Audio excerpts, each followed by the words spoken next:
Boa noite. Que cada coração aqui presente contenha todas as sementes do bem e do amor, fazendo brotar, através da força do pensamento e do labor das mãos e do espírito, frutos de misericórdia e bondade. Escolhi esta passagem do Evangelho segundo o Espiritismo, em seu capítulo 21, em que os evangelistas Lucas e Mateus apresentam a advertência de Jesus para o valor do tesouro do coração, e cuja síntese está na expressão "conhece-se a árvore pelo fruto". O substantivo árvore aparece 27 vezes em nosso Evangelho, enquanto que fruto se repete 30 vezes. Esta ocorrência seguramente não é por acaso, e precisamos desvelá-la, tendo como pano de fundo o nosso cotidiano. A parábola era a técnica pedagógica mais utilizada por Jesus na exemplificação de sua doutrina de amor. Não por acaso, ele escolheu a árvore e o fruto como elementos de instrução aos seus apóstolos, discípulos e seguidores. As árvores são a criação mais citada na Bíblia, com uma curiosidade. Há uma árvore na primeira página do Gênesis, a árvore do conhecimento ou do bem e do mal, e na última página do Apocalipse. A árvore representa a Grande Mãe e possui uma figuração simbólica com significados muito diversos em diferentes culturas. O simbolismo mais conhecido da árvore é de símbolo da vida, representando a perpétua evolução, sempre em ascensão vertical, subindo em direção ao céu. A árvore da vida é totalmente iluminada pelo sol e pelo mundo celeste, tendo em conta que luz é fundamental para o crescimento dos seres. A árvore também representa o caráter cíclico da evolução cósmica. Vida, morte e regeneração são os ciclos da evolução cósmica. A árvore cresce em posição vertical, perde as suas folhas e se regenera por incontáveis vezes, morrendo e renascendo de modo cíclico, de modo que também a árvore é símbolo de fertilidade. Algo semelhante acontece conosco. O espírito é imortal. O corpo desaparece pelo fenômeno da desencarnação do espírito. O corpo volta à terra, mas o espírito imortal permanece, aguardando um novo corpo para dar prosseguimento à sua saga evolutiva. Mas pensemos inicialmente de que se compõe uma árvore. Falemos um pouco de botânica. As árvores são formadas por raiz, caule, ramos e folhas, e que podem ter ou não flores e frutos.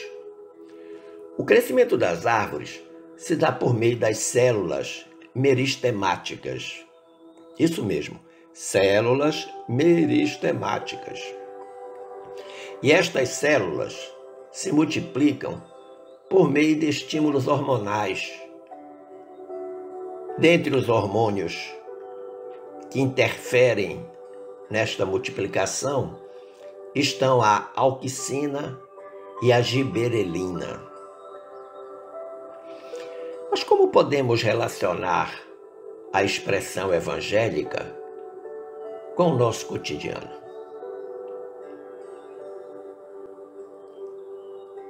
Como podemos fazer uma analogia entre a árvore do ponto de vista botânico e a árvore humana? Comecemos pela raiz. Para que serve a raiz? Todos dirão para a sustentação e crescimento da árvore, o que é muito certo. Quanto mais inserida na terra, a raiz, maior a sustentabilidade que ela dá à árvore. Mas nós não devemos confundir o sentido de raiz na perspectiva da árvore genealógica de cada um de nós. Quando falamos de nossa origem, de nossa ancestralidade. Toda raiz é consequência de uma semente que brota e se expande num crescimento contínuo e que necessita, para esse crescimento, de nutrientes e luz solar. Se a raiz é importante na sustentação da árvore, a nossa sustentação enquanto árvore humana deve se dar pelo conhecimento sistematicamente aprofundado do Evangelho de Jesus e das obras da codificação espírita, ambos desdobrando-se na prática das ações do bem e do amor. A raiz do espírita deve ser formada a partir dessa concepção de conhecimento da doutrina, a partir dos ensinamentos de Jesus. Concorrendo ainda nessa concepção toda a literatura subsidiária de centenas de obras mediúnicas e de pesquisa que ilustram o universo ideológico da doutrina dos espíritos. Vejamos agora o caule. O caule é responsável por sustentar a planta e por levar a água e os sais minerais das raízes até as folhas, por meio de vasos existentes dentro dele, mas também para transportar os açúcares que são produzidos por ocasião da fotossíntese, levar os açúcares das folhas até as raízes. Muitas vezes não podemos alcançar a copa da árvore, mas nos é possível abraçar-lhe o caule, o tronco. Se uma característica importante deve ter o tronco, é a da resiliência, da flexibilidade. Veja-se, por exemplo, o carvalho e o bambu. Durante a tempestade, açoitados por ventos muito fortes, o carvalho acaba tombando em face da ventania. O bambu, contudo, graças à sua flexibilidade, verga o tronco e vai até o chão. E quando a tempestade passa, volta à forma original. Também nós, árvore humana, devemos ser assim, diante das dificuldades da vida. A árvore é uma fonte de forças ativas. O contato com ela pode nos enriquecer de energias novas e nos transmutar internamente. Se os nutrientes são buscados na terra e outros sintetizados na fotossíntese, eles precisam percorrer o caule, o tronco, até as extremidades de cada galho ou folha, num sistema de capilaridade, levando a seiva da vida a cada célula dessa árvore. De igual modo acontece com o organismo humano, cujo sangue é levado à mais periférica das células, para garantir-lhe a sobrevivência, num sistema capilar infinito. Mas cabe uma pergunta: que tipo de nutriente estamos distribuindo na árvore de nossa existência. A fonte geradora desse nutriente é a mente. São os nossos pensamentos, as nossas inclinações, que, a depender da sintonia efetuada, poderão gerar bons ou maus nutrientes. Começamos então a nos aproximar do cerne da lição de Jesus, quando disse: a árvore boa produz bons frutos, a árvore má, maus frutos. Se os frutos dependem da seiva que corre no caule, a seiva que abastece o nosso coração, de onde brotam os frutos, tem de ser de alta qualidade. Cabe então uma recomendação: melhoremos os nossos pensamentos. Não nos esqueçamos de que todos os serviços do cristianismo na terra são plantações do céu no escuro solo humano, fecundando o bem e a luz na gleba da experiência. Somos ao mesmo tempo solo e árvore. O solo, na concepção de nossas ideias e sentimentos. A árvore, como resultante do plantio realizado nesse solo. Se é fato que o plantio é facultativo e a colheita é obrigatória, deixemos então que as mãos sábias de Jesus nos tomem o coração, aprimorando-nos os impulsos, e ainda mesmo que nos pareça a existência terrestre um império de tribulações, guardemos a certeza de que o Cristo em nós é a obra maior, a que será justo aspirarmos no campo da redenção. Vejamos agora os ramos. Por vezes coloquialmente referido como galho ou vara, ramos é a designação dada em anatomia vegetal às ramificações lenhosas do tronco das árvores e arbustos, que se dirigem para fora e das quais brotam folhas e, eventualmente, flores e frutos, formando uma estrutura de madeira que está ligada ao tronco central da árvore ou do arbusto. A depender da densidade dos ramos, muitos oferecem boa sombra, agasalhando e protegendo o viajante sob sol a pino, refrescando-lhe o corpo e a alma.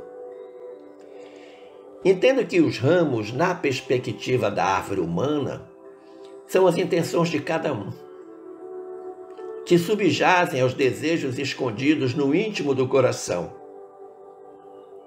e que são gerados a partir dos pensamentos engendrados na mente e cuja qualidade se refletirá mais adiante nos frutos que essas intenções hão de produzir.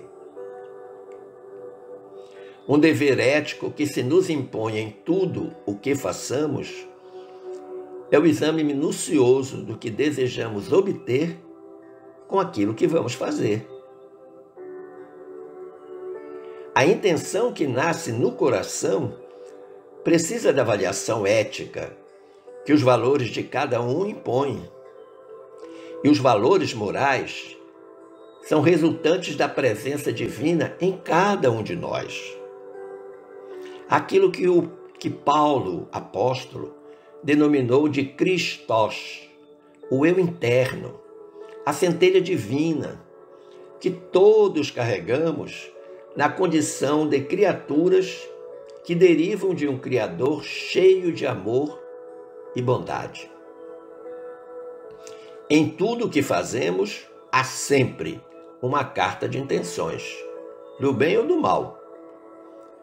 Carta esta que precisa ser elaborada com responsabilidade e ética, para que se cumpra o desiderato de Jesus, Amem a vosso próximo como a vós mesmos. Relembremos que no capítulo 18 de nosso Evangelho segundo o Espiritismo, cuja temática é muitos são chamados, poucos escolhidos, disseram os espíritos superiores a Kardec: que frutos deve dar a árvore do cristianismo, árvore possante, cujos ramos frondosos cobrem com sua sombra uma parte do mundo, mas que ainda não abrigam todos os que se hão de agrupar em torno dela. Os da árvore da vida são frutos de vida, de esperança e de fé.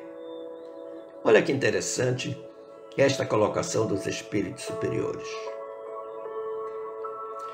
Nós precisamos então ter muito cuidado, todo cuidado com os ramos de nossa árvore, para que eles não sejam queimados por não fornecerem nem sombra, nem frutos. Pensemos agora na folha. A folha é a parte da planta responsável por realizar a fotossíntese, o processo através do qual a planta produz o seu próprio alimento. Qual o alimento da alma? A prática do bem, a caridade. E o que é necessário para que essa caridade seja produzida? De um lado, a necessidade de quem precisa de ajuda. Do outro, a vontade de quem quer ajudar. Essa vontade é consequência do livre-arbítrio, que processa a escolha, que, por sua vez, deságua na tomada de decisão. Podemos então chamar a isso de processo de síntese do bem. Frutos ou flores? A primeira manifestação do fruto como elemento simbólico na história humana vem da árvore do conhecimento plantada no Jardim do Éden, responsável pelo pecado original de Adão e Eva. Pelo menos foi assim que aprendemos nas aulas de catecismo e religião, na tradição católica e noutras tradições assemelhadas.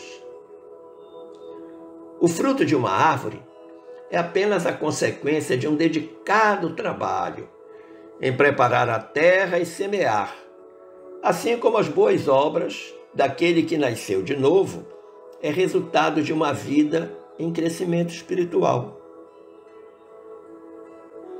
Da mesma forma que trabalhamos exaustivamente, com cuidado, com amor, na semeadura, objetivando criar uma árvore, flores e frutos, igualmente, quando renascemos, quando nascemos mais uma vez, devemos cuidar bem das escolhas do Espírito para que os nossos frutos sejam santificados. Para quem já estudou botânica, entende-se que o que importa mais em uma planta não é os seus frutos, mas sim a sua semente. O fruto é como se fosse uma bolsa, a proteção para a semente, que dará continuidade àquela espécie. Ainda que se esperem bons frutos daqueles que nasceram de novo, de nada adianta suas boas obras, se nelas não estiverem presentes os ensinamentos de Jesus, a semente da sua palavra. Do ponto de vista do Espiritismo, o fruto é a obra realizada pelo profetente espírita. A obra dos espíritos é a tarefa da restauração, da reconstrução da hora presente, ainda que cheia de apreensões e sombras angustiosas. Cumpre que os bons trabalhadores se identifiquem plenamente na aplicação e no ensino exemplificado do Evangelho.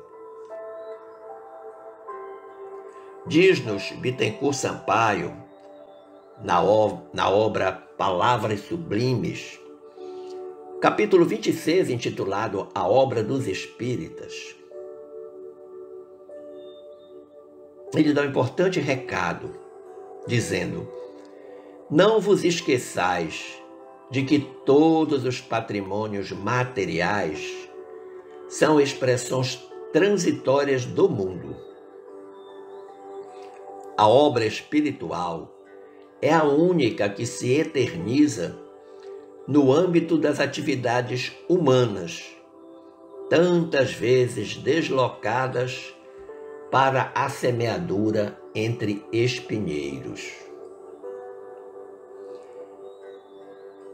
Nós percebemos claramente que a prática do bem exige enormes desafios, dos quais, muitas vezes, a ingratidão que nos visita se destaca com elevado número de ocorrências, desalentando corações cheios de amor, mas pobres de resignação e coragem.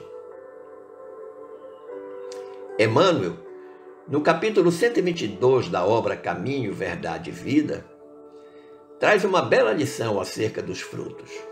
Ele diz: o mundo atual, em suas elevadas características de inteligência, reclama frutos para examinar as sementes dos princípios.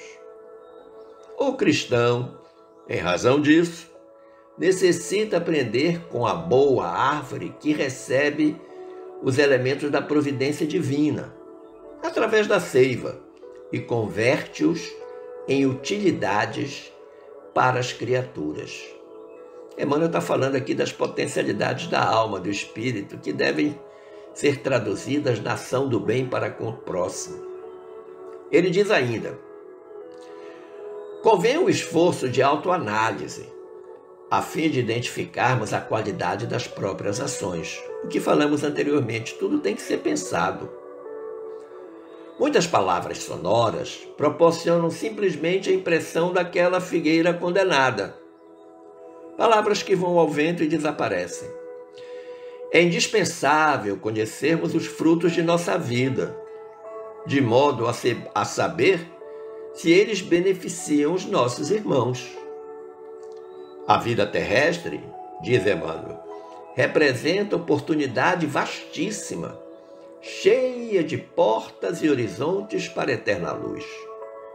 Em seus círculos, pode o homem receber diariamente a seiva do alto, transformando-o em frutos de natureza divina.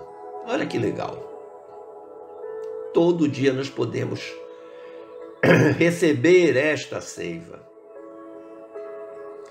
e produzir os primeiros frutos em nós mesmos, para depois produzi-los para o nosso próximo. E Emmanuel finaliza dizendo: indiscutivelmente, a atualidade reclama ensinos edificantes, mas nada compreenderá sem demonstrações práticas. Mesmo porque, desde a antiguidade, considera a sabedoria que a realização mais difícil do homem na esfera carnal é viver e morrer fiel ao supremo bem. Então, Emmanuel encerra nos apresentando o grande desafio, e que é um desafio muito antigo, que é de viver e morrer fiel ao supremo bem. Então, meus amigos, minhas amigas, sejamos todos boas árvores, aptas a produzir os melhores frutos, alimentando-nos diariamente da seiva do Evangelho de Jesus e fazendo crescer a sombra que abrigará todos os necessitados de amparo, carinho, solidariedade, amor pleno. Agradecendo o carinho da sua atenção, desejo que fiquemos todos em paz com Jesus. Um forte abraço.